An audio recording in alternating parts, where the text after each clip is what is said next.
स्वामींना मुजरा का करावा? ही फक्त परंपरा नाही, त्यामागे एक खूप खोल कारण आहे. अक्कलकोटमध्ये एक गरीब शेतकरी आला. ना मोठे शब्द, ना ज्ञानाचा गर्व, फक्त मनात नितळ श्रद्धा. तो स्वामींसमोर उभा राहिला, हात जोडले नाहीत, फक्त शांतपणे मुजरा केला. ते पाहून काही लोक हसले, पण स्वामी समर्थ उठले आणि गंभीर आवाजात म्हणाले, हाच माझा खरा भक्त आहे. स्वामी म्हणाले, हात जोडणं म्हणजे काहीतरी मागणं, पण मुजरा म्हणजे संपूर्ण शरणागती. इथे देह नाही वाकत, अहंकार मोडतो.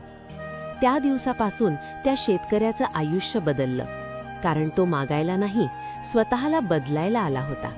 आणि लक्षात ठेवा, तुम्ही खरे स्वामी भक्त असाल तर हा चॅनल नक्की सबस्क्राईब करा, व्हिडिओ लाईक करा आणि कॉमेंटमध्ये लिहा, जय स्वामी समर्थ.